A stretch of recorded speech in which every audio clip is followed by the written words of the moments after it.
इसलिए स्पेस में हमको ऐसे पॉइंट की तलाश थी जहां जाकर के निर्बाध रूप से किसी भी प्रकार की बाधा न हो। यहाँ जैसे कि आप जानते होंगे कि हम लोगों को सूर्य ग्रहण वगैरह का जो प्रभाव पड़ता है वो उस पॉइंट पर नहीं पड़ेगा, चूंकि चंद्रमा की दूरी 3,84,400 किलोमीटर है और ये पॉइंट जो है हमारा 15 लाख पर है। उससे 4 गुना आगे है, 4 गुना 3.9 टाइम्स आगे है। तो इसीलिए उस पॉइंट पर हम निर्बाध रूप से सूरज के बिहेवियर का पता करें। अब सवाल उठता है सूरज का बिहेवियर क्या है? तो सूरज के जो सामान्य बिहेवियर हैं वो 4 है। एक तो वो उष्मा देता है, लाइट देता है, उसके बाद जो सोलर विंड है that is basically the constant flow of high energy particles, वो चलते रहता है, और चौथा जो है हमारा मैग्नेटिज्म। चूंकि जब भी जो है पार्टिकल, चार्ज पार्टिकल मूव करेगा तो उसके चारों ओर जो है इलेक्ट्रोमैग्नेटिक फील्ड जो है जनरेट होगा ही। तो ये जो 4 प्रमुख घटना है सूरज के साथ, उनका अध्ययन करना इस मिशन का प्रमुख कर्तव्य है, लक्ष्य है। और ये वहीं से हो सकता और है, ये वहां से निर्बाध रूप से हो सकता है, एप्रोप्रिएट। तो वो जो एक्सपेरिमेंट होगा, उस एक्सपेरिमेंट को हम लोग कहते हैं in situ experiment. In situ experiment का मतलब यह हुआ कि वहीं जाकर के उसको कंडक्ट करना। ऐसा नहीं है कि वहां से हम कोई प्रोब भेज करके या रिमोट सेंसिंग के जरिए हम कुछ no, we have to conduct the experiments on that point itself. जी, that is the basic objective. बिल्कुल, और इसी पर आगे हम और भी बात करेंगे। लेकिन हमारा जो सूरज है वो एक आग का गोला है और इसके चारों तरफ 8 ग्रह चक्कर लगाते हैं। इनमें हमारी पृथ्वी भी शामिल है। हमारी गैलेक्सी ये सबसे बड़ा तारा है। लेकिन ब्रह्मांड का एक छोटा तारा सूर्य के तापमान का आप अंदाजा भी नहीं लगा सकते हैं।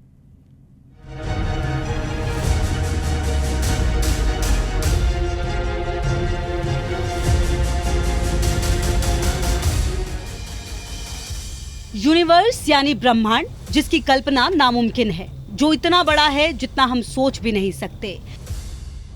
हम इंसान भले ही वैज्ञानिक नजरिए से खुद को डेवलप मानते हों, लेकिन हमारे लिए ये पता करना करीब करीब नामुमकिन सा है कि हमारे ब्रह्मांड में कितनी गैलेक्सी है, कितने तारे हैं, कितने ग्रह हैं और कितने उपग्रह हैं। लेकिन फिर भी एक अनुमान के मुताबिक हमारा सूर्य 100 अरब से भी ज्यादा तारों में से एक है।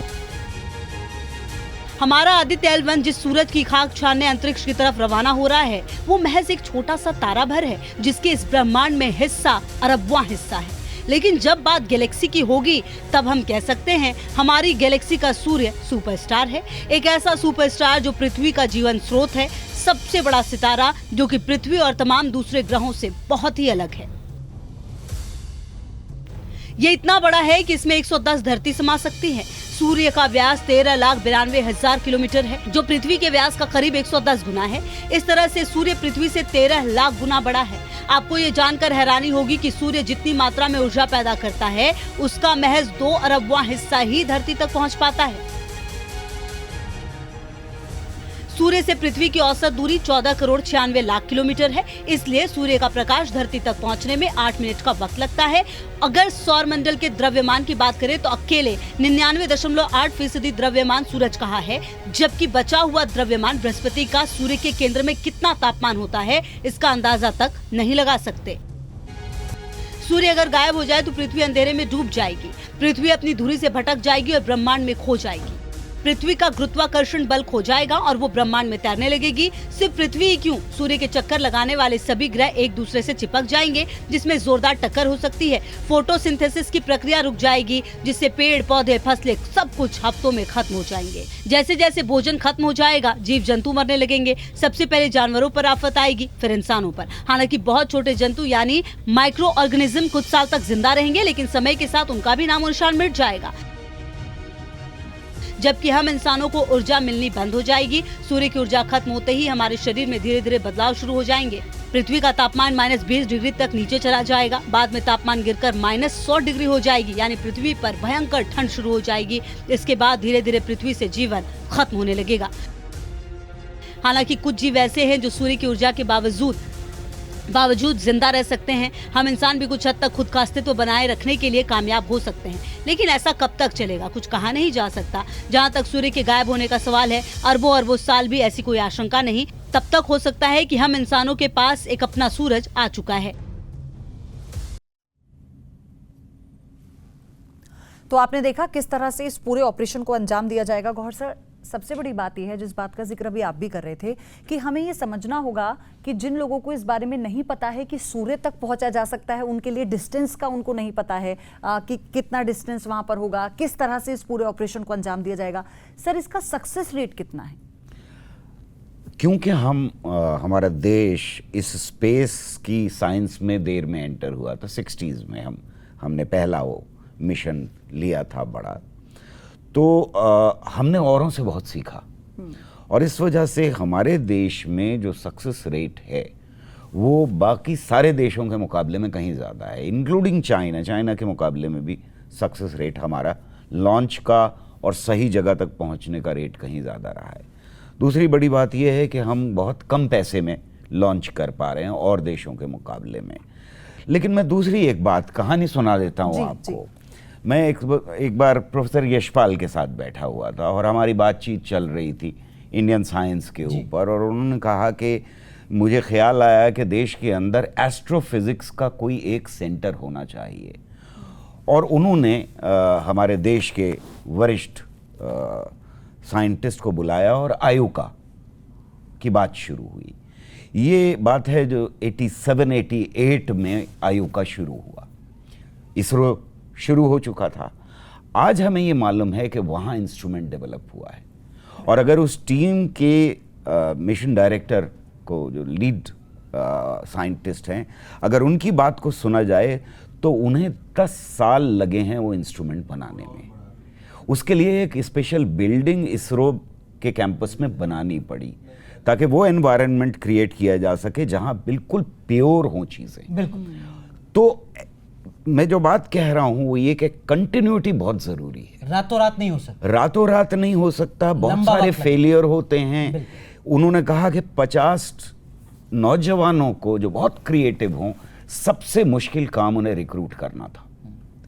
तो वो 10 साल का जो पीरियड है उसमें क्रिएटिव यंग माइंड को ट्रेन करना, एक एक कदम आगे बढ़ना, ये साइंस के लिए बहुत इंपॉर्टेंट है। तो अगर साइंस के ऊपर आज हमारा देश तवज्जो देना बंद कर दे तो हमें आगे आने वाले वक्तों में बड़े भयानक नतीजे देखने पड़ेंगे। एक बात और है कि आम आदमी क्या कर सकता है साइंटिस्ट की मदद। हम यहाँ बैठे हुए हैं, हम क्या कर सकते हैं, जो दर्शक देख रहे हैं वो क्या कर सकते हैं। बिना अमन चैन शांति के और बिना पढ़ाई के, जिसकी बात यादव साहब कर रहे थे, हर बच्चे की पढ़ाई के ऊपर गौर किए हुए देश तरक्की नहीं कर सकता, साइंस नहीं कर सकती। ज़रूरत इस बात की है कि आम आदमी कहे नफरत को ना, ज्ञान को हाँ। बिल्कुल, बेहद अहम बात आपने कही। और सर शुक्रिया आपको पहले तो कि आपने आज के इस मौके पर प्रोफेसर यशपाल को याद किया, उनका एक अहम योगदान रहा है खासकर साइंस एजुकेशन को लेकर। हमारे साथ डॉक्टर प्रिया हसन हैं। डॉक्टर प्रिया हसन, कुछ लोगों के जहन में ये सवाल भी हो सकता है कि देखिए साहब, हम तो चांद से लगभग 4 गुना ज़्यादा आगे जा रहे हैं, फिर क्या वजह है कि इस मिशन का जो बजट है वो चंद्रयान 3 से भी कम है, लगभग 400 करोड़। इसके पीछे की क्या वजह हो सकती है? दूरी ज़्यादा है, बजट कम है। जी, तो दूरी ज़्यादा है, बट एक तो पहली बात मैं ये कह दूं कि हम लोग सूरज को नहीं जा रहे हैं, राइट। जैसे मैंने इसके पहले भी बताया, हम लोग लार्जर डिस्टेंस जा रहे हैं, लेकिन इसमें जो चीज़ें करने हैं चंद्रयान में, जैसे सॉफ्ट लैंडिंग का काम था, ऑर्बिटर, रोवर, वो सब चीज़ें हैं, वो सब चीज़ें ये मिशन में नहीं है। ये मिशन में ऑब्वियसली हम लोग कोई सॉफ्ट लैंडिंग नहीं कर रहे हैं, हम सिर्फ ऐसे पोजीशन को जा रहे हैं जो लैग्रांज पॉइंट 1 है, जो स्टेबल है, और वो पोजीशन में हमारा सैटेलाइट वहाँ रह सकता है और 24/7 सूरज को मॉनिटर कर सकता है। और इसीलिए हम लोग ऐसे पॉइंट को जा रहे हैं। लेकिन इस तरह से इसका जो मिशन है, इसका जो काम है, ये काफ़ी अलग है compare to the work of Chandrayaan. इसमें हमारे पास कोई लैंडिंग वैंडिंग वो सब करने की ज़रूरत नहीं है। ठीक, ये एक बड़ी वजह है जिसकी वजह से इसका जो बजट है वो कम है, आप कह रही हैं। और एक और बहुत इम्पॉर्टेंट चीज़ है कि ये मिशन में जो पेलोड्स है, यानी कि जो इंस्ट्रूमेंट्स है, बेसिकली 7 इंस्ट्रूमेंट है जिसमें से 4 रिमोट ऑब्जर्वेशंस कर रहे हैं और 3 जो है इन सिटू यानी वहीं पे ऑब्जर्वेशंस कर रहे हैं, फॉर एग्जांपल सोलर विंड की एक्सेट्रा की।